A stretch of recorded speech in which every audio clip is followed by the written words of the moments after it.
मेरे पीछे ये चित्र देखकर आप लोग इतना अनुमान तो लगा ही सकते हैं कि आज हम किसके बारे में डिस्कशन करने वाले हैं और क्या समझने वाले हैं। चलिए आपके अनुमान को एक सही और सकारात्मक दिशा दे देते हैं। तो ये एक चित्र है, इसके साथ-साथ हम कुछ और चित्र भी लेते हैं। आप लोग अनुमान लगाइए। जैसे ये है, इसके अलावा यहाँ पर ये एक मंदिर है। मंदिर का स्ट्रक्चर, देवता, ये ₹10 का नोट, यहाँ पर ये शेर, हाथी, मानव, मगरमच्छ, ये मूर्तियाँ, ये एक मूर्ति बड़ी, ये उड़ीसा सरकार का राज चिन्ह। उसके अलावा ये हाथी के सूंड में फाइनली दिख ही गया। चलिए कोई नहीं। तो कुल मिलाकर हम कोणार्क के सूर्य मंदिर की बात कर रहे थे और सूर्य मंदिर को आज समझने वाले हैं। ये है कोणार्क का सूर्य मंदिर, ठीक है? इस कितना बड़ा परिसर है आप लोग देख सकते हैं। अब इस कोणार्क के सूर्य मंदिर की महत्वता यहाँ से पता चलेगी। और कैसे पता चलेगी? अभी 2 दिन पहले G20 सम्मेलन हुआ है। उस सम्मेलन में जब अतिथियों का स्वागत किया गया, तो नरेंद्र मोदी जी इसी तरह से इसके सामने खड़े हुए थे और पूरे विश्व के जो बड़े-बड़े नेता हैं, बड़े-बड़े लीडर्स हैं, राष्ट्रपति, प्रधानमंत्री हैं, देशों के संगठनों के प्रमुख हैं, वो अतिथि के तौर पर आ रहे थे और सामने आकर यहाँ पर इसके बारे में मोदी जी एक्सप्लेन कर रहे थे, कोणार्क के सूर्य मंदिर के बारे में। तो अपने आप में कितना महत्वपूर्ण हो जाता है। ठीक है? इसकी महत्वपूर्णता का पता और कुछ चीज़ों से भी चलता है, जो अभी अभी हम डिस्कस करने वाले हैं। तो फिलहाल ये महत्वपूर्ण है, इसको हम समझने वाले हैं। अब यहाँ पर 2 चीज़ें हैं, देखो, एक तो हम इसको ऐतिहासिक रूप से, सही रूप से समझेंगे, दूसरा इसके साथ में कुछ कहानियाँ हैं, तो कहानियों को मैं बस इतना ही बोलूँगा कि ऐसा बोला जाता है या ऐसा बताया जाता है, ठीक है? तो हम ऐतिहासिक रूप में, प्रमाणित रूप में इसको समझने वाले हैं। तो ये है क्या? देखो, ये एक चक्र है, एक पहिया, और यहाँ पर इसको अभी ज़ूम करके डिटेल में दिखाऊँगा कि यहाँ पर इसमें बहुत सारी चीज़ें ऐसी हैं जो हमें, केवल इसमें नहीं, पूरे मंदिर में, कि हमें इसका महत्व तो पता चलेगा ही, साथ में ये भी हमें समझ में आएगा कि केवल 7 अजूबे जो बता दिए जाते हैं, केवल वो ही नहीं, हमारे भारत में ऐसे-ऐसे मंदिर हैं, ऐसी-ऐसी स्थापत्य नमूने हैं, ऐसी-ऐसी कलाएँ हैं जो 7 अजूबों से कहीं ज़्यादा ऊपर हैं। तो फिलहाल तो आज हम इसकी बात कर रहे हैं, तो इसे एक बार देखते हैं। इसके लिए आप लोग क्या करें, सबसे पहले देखो, कोई भी चीज़ आसानी से समझ में आ जाए, और क्योंकि समय का भी अभाव रहता है, थोड़ा जल्दी भी करना पड़ता है, ठीक है? तो आसानी से समझ में आ जाए तो इसको इस तरह से करते हैं, ये चित्र हैं, आप लोग एक बार को चित्रों को देखिए ध्यान से, मैं कुछ चीज़ें बताता हुआ चलूँगा। फिर हम जो कुछ फैक्ट्स मैंने कलेक्ट किए हैं, वो फैक्ट्स समझाऊँगा और उसके बाद में इन चित्रों पे अप्लाई करेंगे कि कहाँ-कहाँ, कैसे-कैसे, क्या था। तो वो माइंड में सारा का सारा सेट हो जाएगा, समझ में आ जाएगा बिल्कुल ईज़िली। तो देखो, सबसे पहले हम देखते हैं ये। ये है कोणार्क का सूर्य मंदिर। किसको समर्पित है? तो देखो, कोणार्क का अर्थ क्या होता है? कोणार्क का अर्थ होता है कोण, अर्क। कोण का अर्थ कोना और अर्क का अर्थ होता है सूर्य, और वैसे भी सूर्य देवता को समर्पित है, नाम ही आ रहा है। तो सूर्य देवता के लिए कोण, अर्क, कोणार्क मंदिर। अब क्योंकि सूर्य देवता को समर्पित भारत में कुछ ही मंदिर हैं, जिनमें से कोणार्क सबसे मुख्य मंदिर है। एक मंदिर, इसके अलावा दूसरा आता है मुख्य मंदिर कहाँ पर? कश्मीर में मार्तंड का सूर्य मंदिर। तो फिलहाल हम इसकी बात कर रहे हैं। तो देखो, है क्या? इस मंदिर का डिजाइन स्ट्रक्चर इस तरीके से तैयार किया हुआ है कि ये भगवान सूर्य हैं यहाँ पर, ये उनका रथ है और ये रथ आगे घोड़ों के द्वारा खींचा जा रहा है। ये आप लोगों को पता होगा कि भगवान सूर्य का वाहन क्या है? तो रथ है। रथ पर सवार होते हैं भगवान सूर्य, और किस रथ पर? जिसको 7 घोड़े खींचते हैं, तो ये भी पता होगा। तो वही इस मंदिर का डिज़ाइन है, ठीक है? तो इस मंदिर को एक बार समझ लेते हैं क्या है? इसको बोलते हैं, ये है मंडप। मंडप का मतलब होता है जहाँ पर लोग पहुँचते हैं और वो मुख्य मंदिर हो, वो मंडप कहलाता है। इस मंडप से ही जुड़ा हुआ होता है जो खंडित हो चुका है। ये भी चीज़ मैं बता देता हूँ कि सभी को पता है वैसे कि मुस्लिम आक्रमणकारी जब यहाँ पर आते हैं, तो भारत के मंदिरों को वो निशाना बनाते हैं, भारत के मंदिरों को तहस-नहस कर देते हैं।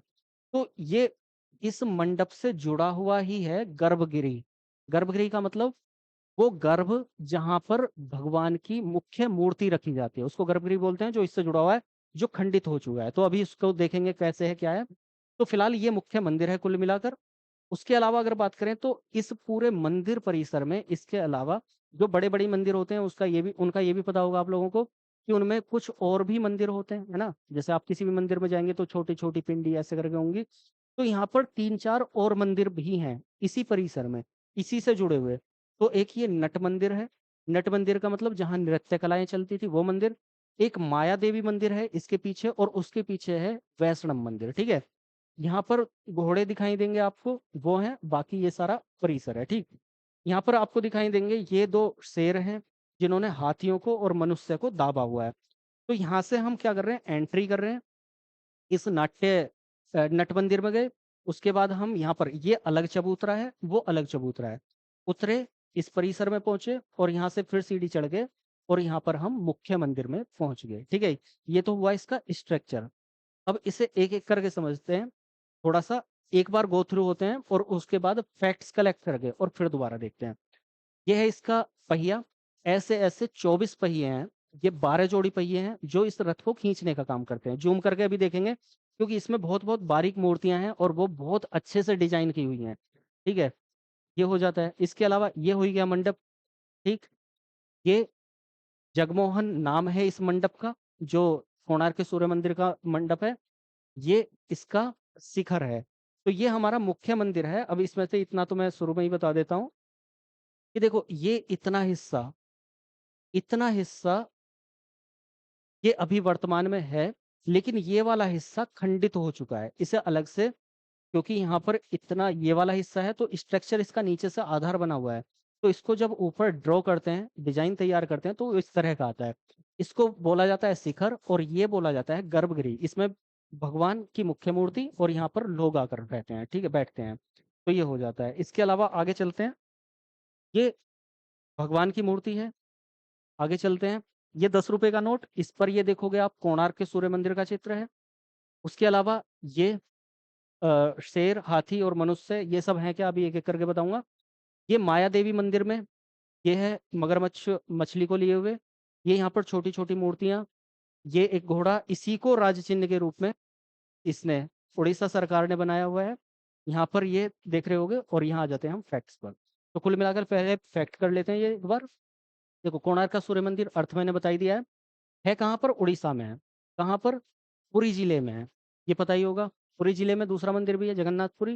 बाकी ये हो जाता है समुद्र तट के आसपास है, यहाँ से 35 किलोमीटर दूर, तो उस सबको तो देखेंगे। फिलहाल उड़ीसा में है। निर्माण किसने करवाया? तो निर्माण करवाया इसका पूर्वी गंगवंश के राजा नरसिंह देव प्रथम ने। ये वर्ष लगभग में है, लगभग 1250 1300 ईस्वी में, क्योंकि वंश चलते थे पहले भारत में, राजा महाराजा होते थे, तो उन्हीं वंश में से एक वंश था बंगाल और यहाँ उड़ीसा क्षेत्र में, कौन सा? गंगवंश। इस गंगवंश के एक राजा थे, कौन से? नरसिंह देव प्रथम। इन्होंने ही इस मंदिर का निर्माण करवाया और ऐसा बोला जाता है कि इस मंदिर का निर्माण में 12 वर्ष लगे और 12 वर्ष तक इन्होंने अपना राजकोष सारा उसमें दे दिया, ठीक है? फिर उस इस मंदिर का जो आर्किटेक्ट था, उसका पुत्र आता है, जब निर्माण कार्य पूरा नहीं हुआ, वो उसको पूरा करता है और पूरा करने के बाद नदी में कूद जाता है या उसको नदी में गिरा दिया जाता है। तो ऐसी कुछ कहानियाँ चलती हैं, केवल कहानियाँ, ठीक है? फिलहाल ये है कि इसको नरसिंह देव प्रथम ने बनवाया था। इसकी महत्वपूर्ण बात ये है कि इसको विश्व विरासत सूची में शामिल किया गया 1984 में, यूनेस्को की विश्व विरासत सूची में। विश्व विरासत सूची होती क्या है? हमारे जो विश्व की सबसे बड़ी एक संगठन है, यूएन, यूनाइटेड नेशन, संयुक्त राष्ट्र संघ, उसकी एक संस्था है यूनेस्को। क्या करती है वो? विश्व की किसी भी देश में किसी भी जगह अगर विश्व के महत्व के हिसाब से कोई चीज बहुत महत्वपूर्ण है और वो क्षतिग्रस्त हो रही है या हो चुकी है, तो उसको एक लिस्ट बनाती है, में डाल देती है और उस देश की सरकार के साथ में मिलके ये उसके देख-रेख, रख-रखाव का कार्य करती है। तो अपने आप में कितना महत्वपूर्ण हो जाता है कि केवल भारत के लिए नहीं, पूरे विश्व के लिए ये महत्वपूर्ण है, क्योंकि विश्व विरासत सूची में शामिल है, ठीक है? तो ये पॉइंट हो जाता है। भारतीय ₹10 के नोट पर वर्तमान में ये है, अभी दिखाया था मैंने, बाकी दिखाऊँगा दोबारा। सूर्य देवता को समर्पित है, ये तो सभी को पता है, लेकिन यहाँ के जो लोकल निवासी हैं कोणार्क के, वो इन सूर्य देवता को एक दूसरे नाम से जानते हैं और वो नाम है बिरंची नारायण, ठीक है? कुछ साउथ की मूवी में भी आप देखोगे बिरंची नारायण, तो वो बिरंची नारायण के नाम से जानते हैं, ठीक है? किसको? इन सूर्य देव को, ये थोड़ा-सा ध्यान रखना है।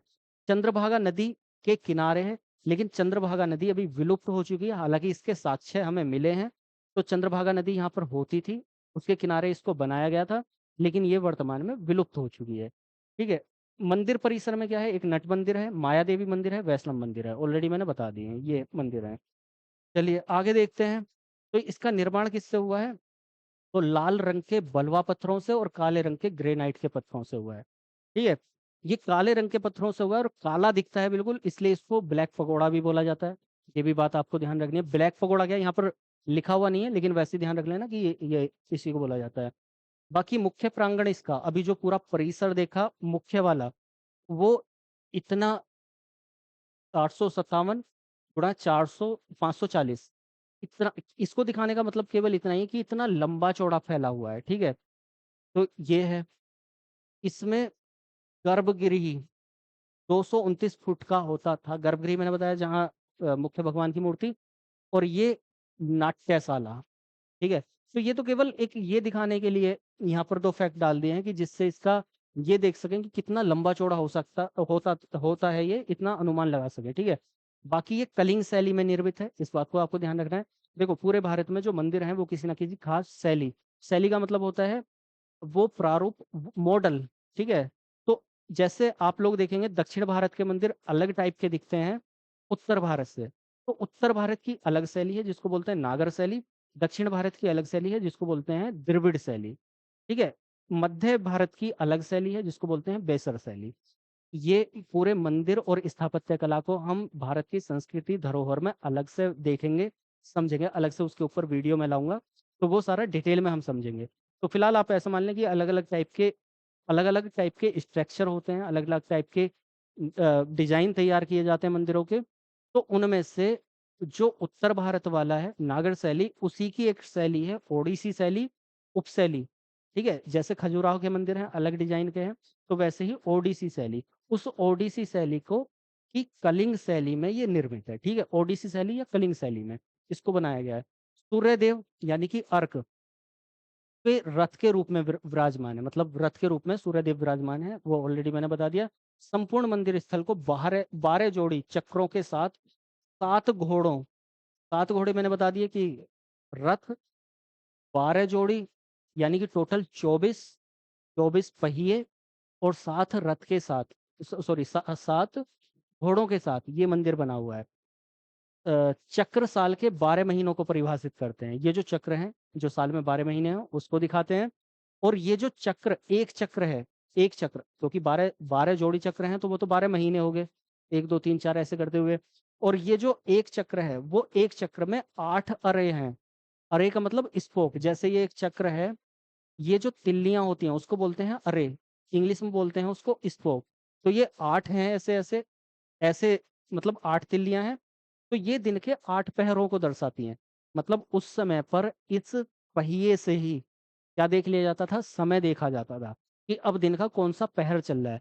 मतलब जैसे सूरज की परछाई पड़ी तो वो किस साइड में जा रही है, कितनी जा रही है, कितना घुमाव है, उसके आधार पर प्रातःकाल है, इतना हो गया है, अब दोपहर हो गई है, अब शाम हो गई है, संध्या काल हो चुका है, इस तरीके से।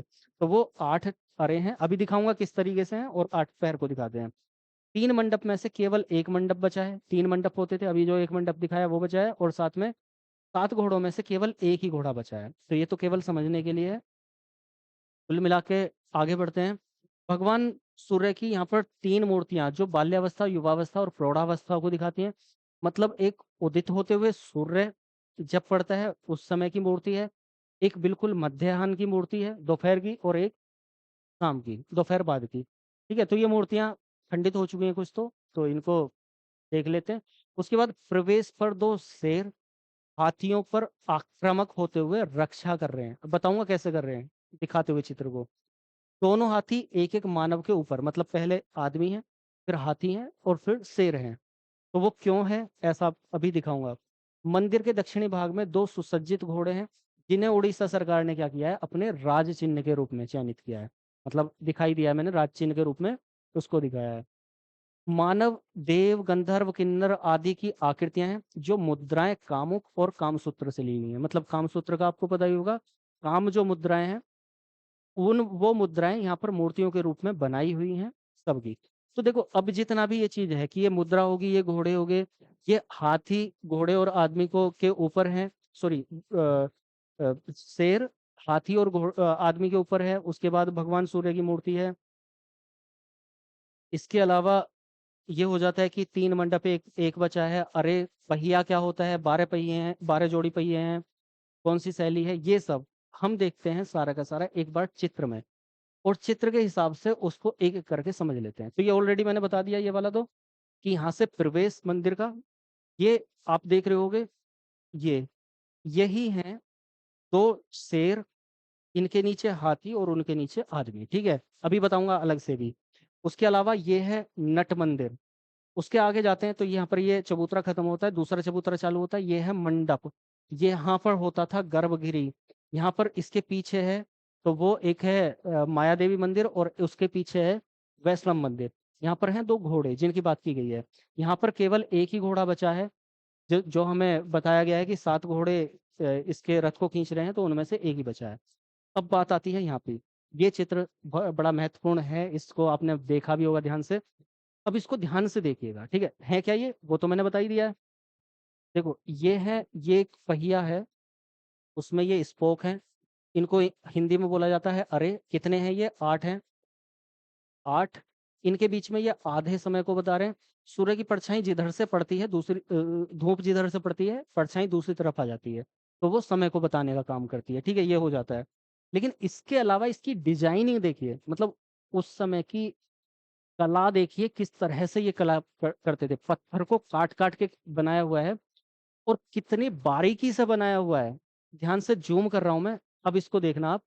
ये जो आपको दिख रहे हैं, यहाँ पर भी मूर्तियां हैं, छोटी छोटी मूर्तियां। आप किस तरीके से काट के बनाई गई होंगी पत्थर को, देखिए ध्यान से।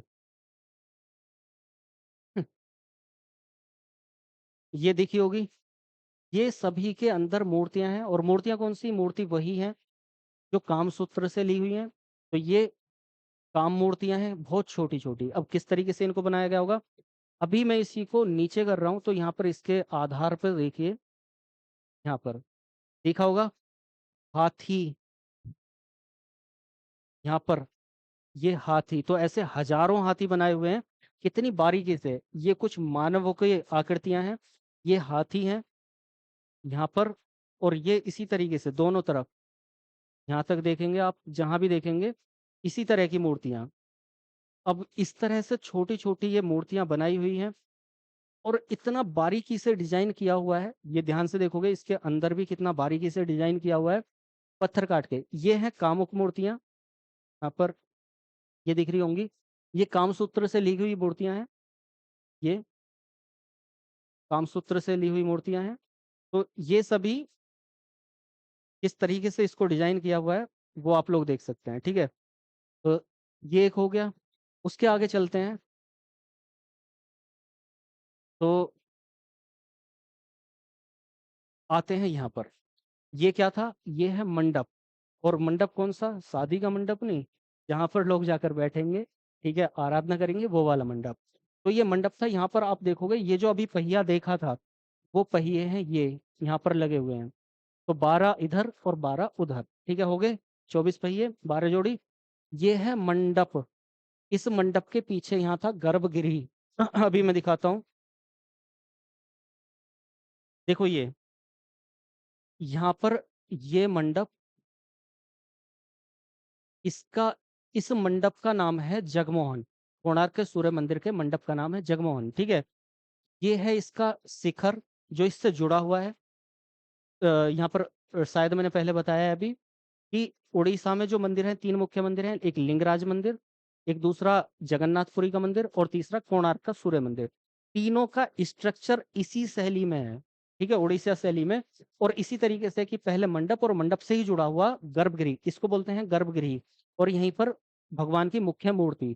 तो इसको जब, अभी क्या है, ये इतना हमें मिला हुआ है, मतलब इतना है, और ये खंडित हो चुका है। ठीक है, तो ये ऑलरेडी मैंने बता दिया है। तो ये हो जाता है। इसके आगे देखेंगे तो ये भगवान की दूसरी मूर्ति है, क्योंकि बहुत सारी मूर्तियां होती हैं मंदिर में, तो उनमें से एक ये मूर्ति भी है। इसको भी देखेंगे तो यहाँ भी ये भी खंडित है। आगे देखते हैं, तो ये देखो 10 रुपए का नोट है, और 10 रुपए के नोट पर ये सूर्य मंदिर कोणार्क यहाँ पर साफ साफ लिखा हुआ है।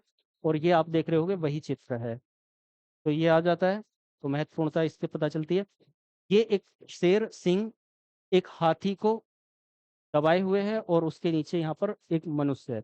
ये दिखा रहा है कि जो हमारा मन है, उस मन में जो लालच है और एक घमंड है, वो दोनों का ही ये सर्वनाश कर रहा है हमारा हमारा सही मस्तिष्क। ठीक है? तो उस तरीके से ये कुछ कहानियाँ बनाई हुई हैं, मतलब बताई हुई हैं, ऐसा माना जाता है। ठीक?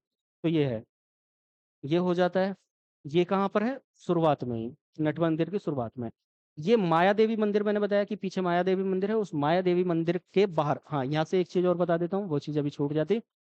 इस ओडिशा शैली की खास बात है कि इसके मंदिर मंदिर में अंदर की तरफ प्लेन और बाहर की तरफ चित्रकार, मतलब ये मूर्तिकारी है।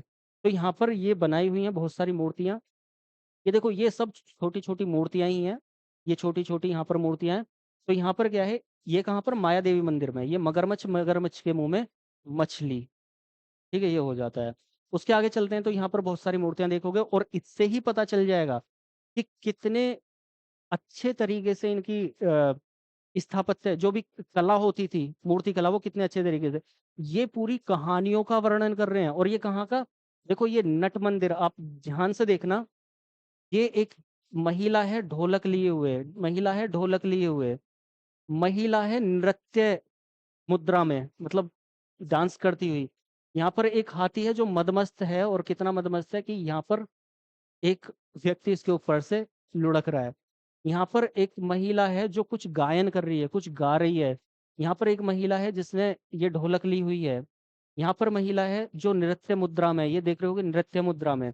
तो ये अलग-अलग मुद्राओं में अलग-अलग मूर्तियाँ पूरी कहानी का वर्णन कर रही हैं, पूरे जीवांत वर्णन करती हैं। तो कितना उस समय पर ऐसा वर्णन, और है क्या, ये सब पत्थरों को काट के बनाया हुआ है। पत्थरों को काट के ये डिज़ाइन तैयार किए हुए हैं।